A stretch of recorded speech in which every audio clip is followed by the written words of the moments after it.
миний нэрийг Буян шиг гэдэг. Шинжлэх ухааны технологийн их сургуулийн геологи уулуурхаан сургуулийн гидрогеологийн багш профессор. За Буян шиг байна. 2 дахь илчлэлтэй.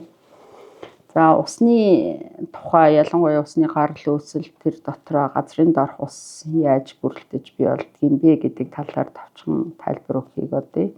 За усны гарал үүсэл бол одоо эрдэмтэд маш олон таамгууд дэвшүүлдэг. За мөн энэ нь болохоор дотроос эртний одоо дэлхийн одоо үйл ажиллагаатай одоо та нар мэдж байгаа анх дэлхий үүсгэхэд бол одоо энэ дэлхий чинь маш их халуун хайлмаг галтуул их дэлбэрс одоо тийм орчин байсан гэж үздэг. Тэгэхэд тэнд болохоор тэр галтуулын уурнаас одоо галтуулнаас маш их хэмжээний одоо уур гараад тэр нь болохоор хөрөөд конденсацлагдаж за энэ дэлхийн дотоод гаралтай ийм ус үүссэн гэсэн нэг онол явдаг. За нөгөө онол нь болохоор сансраас гарал үүсэлтэй гэж. За сансрын биетүүд одоо дэлхийдээ мөргөлдөх үед ингээд ус авчирсан гэж бас үздэг. За мөн ялангуяа карбонатлаг гэж ярьдаг одоо нүүрс зүрхж агуулсан солируд бол усыг бас маш их агуулдаг. Энийг бол сүүлийн судалгаанууд бол баталж байгаа. За мөн сүлт одууд ч гэсэн маш их хэмжээний усны мөс агуулдаг гэсэн. Тэгэхээр ерөөсөө дэлхий дээр ус бол 2 янзаар ирсэн гэж. Одоо сүүлийн үед бол эрдэмтэд болохоор энэ хоёрыг хоёулангийг нь бол авч үздэг. Аль аль нь нөлөөтэй гэж. Дэлхийн дотоод үйл ажиллагаатай холбоотой. За мөн гадаад сансраас ус ирсэн гэж. За шашинд болохоор одоо бүх төрлийн шашнуудад болохоор усыг бол юу гэж ярьдаг вэ гэхээр хий, чиг, тоос ус сансраас ирсэн гэж үздэг. Тэгэхээр сансраас ус ингэж нөгөө ус бол анх үүссэн гэж одоо шашинд бас авч үздэг байгаа.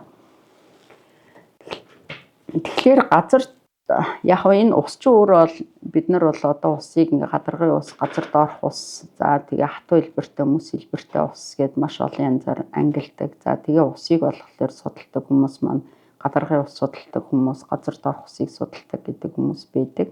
За миний хувьд бол газар доорх ус судалдаг учраас энэ газар доорх усны гарал үүсэл яаж бий болсон бэ гэдгийг бас нэг товчхон тайлбарлахыг оролдъё. За газар доор буюу бид нэр ингээд гიშгэж байгаа газар доор одоо бас ус байдаг. За энэ ус маань болохоор энэ усыг бол одоо хичнээн хүн төрөлхт үүснээс эхлээл хүмүүс бол масар их мэдээллийг цуглуулж ирсэн. За энэ мэдээллийг энэ хуримтлагдсан мэдээллийг одоо ойлгож одоо ингээд системтэй болгохын тулд одоо эртний гүн сэтгвч нар бол маш ихээр ажиллаж байсан. За жишээ нь одоо ингээд манай нийтийн тооллын өмнөх 4-өөс одоо 5 дугаар зуунд амьдарч байсан Файлес Милицкий гэдэг хүн бол ус юмсын үндэс гэж үзэжсэн байгаа. За мөн Платон усыг болохоор юу гэж үзэжсэн гэхээр энэ далайн ус салхиар зөөгдөөд тэгээд газрын гүнлөө ороод чулуулгын даралтын улмаас булаг болж бий болдгоо гэсэн бас ийм нэг одоо онлоор бол тайлбарлаж ирсэн. За мөн Аристотель бас ингээд чулуулгын ан цавд одоо ингээд агаараас газар доорх ус бий болдог. Тэгээд энэ газар доорх усны эрдчилт нь болохоор чулуулгынхаа найрлагаас хамаардгаа гэдгийг бас одоо манай нийтийн тооллын өмнөх 6 дугаар зуунд бол тэгж үзэжсэн байгаа. За мөн тэрнээс гадна дундад зуун одоо дундад Аз гэж ярьдаг. Дундад Азийн одоо Иран одоо Персийн эрдэмтэд бол бас усны талаар бол нэлээ их мэддэг байсан. За жишээ нь хоризмын уугуул гэж ярьдаг эрдэмтэн Аль-Бируни гэдэг хүн 1001 онд болохоор өвөг дээдсийн үлдээс нь дурсгал гэдэг бүтээлдээ юу гэж ярьж байсан гэхээр усны гидростатик даралт нь газрын түвшнээс өндөр байх юм бол тэр ус одоо оргилж урсдаг. Хэрвээ тэр даралтын хэмжээ нь газрын түвшнээс доор байх юм бол ус бол оргилохгүй гэж ингэж одоо үзчихсэн. Энэ одоо санаанууд бол бодитоор одоо л орчин үед бол баталгаажсан байдаг. За мөн Персийн байгаль судлаач Каради гэдэг хүн болохоор газар доорх далдлагдсан усны эрэл гэдэг бүтээлдээ бас газар доорх ус ер нь яаж бий болж хөдөлгөөнд ордог гэдэг талаар бол маш их одоо нөгөө мэдээллийг бас цэгцлээд номонд бүтээлдээ бол тойрсон байдаг. Үүнээс үндэслээд бол одоо дундад Азад газар доорх одоо ус цуглуулах томоохон тийм байгууламжууд одоогийнхоор бол инженерийн байгууламжуудыг барьж ирсэн ийм онцлогтой байдаг. За тэгвэл монголчууд өөрсдөө бид нар усны талаар ямар ойлголттой байсан бэ гэхлээр монголчууд бол усны талаар асар их мэдлэгтэй байсан. За тэгээд одоо эртний бараг хүннүүгийн үеэс эхлээд бид нар ч одоо ус хаана байдгийг тодорхойлдог.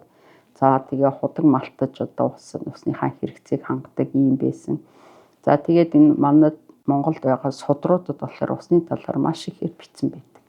За эртний нэгэн сударт болохоор зуны эхний борооноос бусад огторгуугаас буусан одоо ус нь усны дээд болоё гэж одоо хүртэл тэмдэглэсэн байдаг.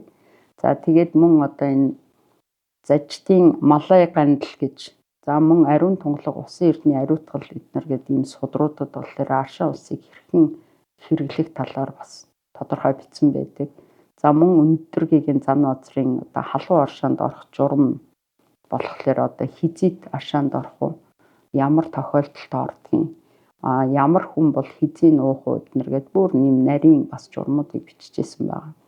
За мөн дорны их яруу найрагч гэж арвж байгаа бол юу гэж ярьжсэн гэхлээр цангасан хүнд мянган алтнаас илүү нэгэн ooч ус тусална эднэр гэд. Тэгэхээр бид нар бол ерөөсөн усны талаар бол тэр усны ач холбогдол одоо усны талаар маш их өргөн мэдлэгтэй ийм ард түмэн байжээ гэдгийг бол эндээс бол харж болно. Тэгэхээр асар их ийм судруудад бол усны талаар бас бичсэн байдаг. Тэгэхээр яг энэ усны талаар ярихаас гадна би өөрөө газар доорх судлаач учраас газар доор энэ ус чинь ер нь хүмүүс бол ойлгохтой газар доор том далай тэнгис ч юм уу те одоо хэмжээтэй ус байдаг. Энэ бол одоо эртний одоо далай тэнгис төр чигээр хадгалагдаж үлдсэн гэж ойлгодог. Тэгэхээр энэ бас биш юм аа. Тэгэхээр энэ газар доорх усыг одоо газар доор яагаад ингэж ус ордог юм бэ гэдгийг тайлбарладаг онолууд байдаг.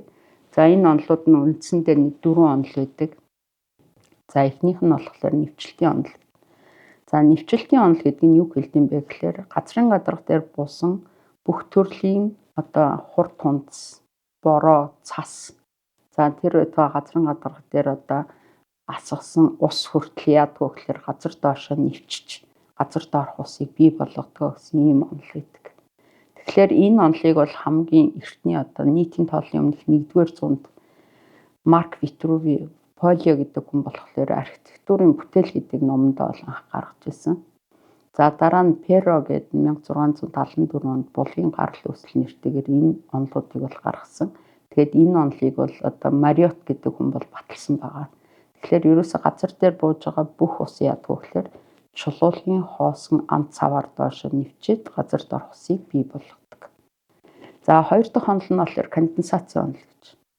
Конденсац гэдэг бол бүгдээрээ мэдчихэж байгаа тийм. Тэгэхээр чийг агаарт байгаа чийг усны уур болохоор хүйтэн гадаргуу дээр бол ус олж буудгаа. Тэгэхээр энэ онолыг бас Аристотл нийтийн тооллын өмнөх 4-р зуунд бол анх гаргаж ирсэн. За түүний дараа Фольгер гэдэг хүн за Оросын эрдэмтэн Лебедев эднэр бол судалсан.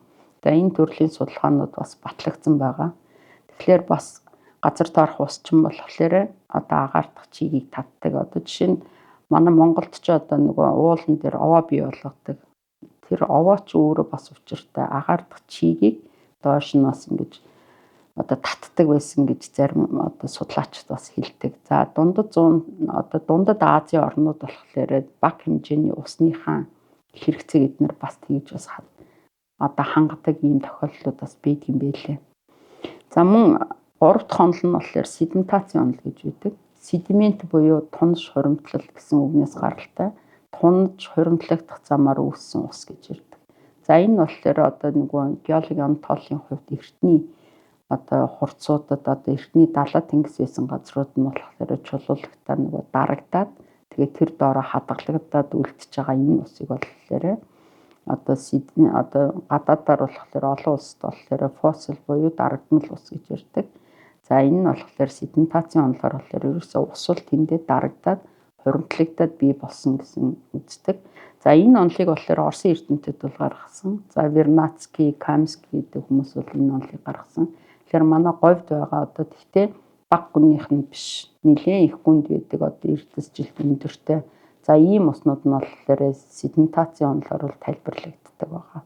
Тэгтээ огт бас тижээлгүй биш тодорхой хэмжээний алсын тижээлтэй байдаг.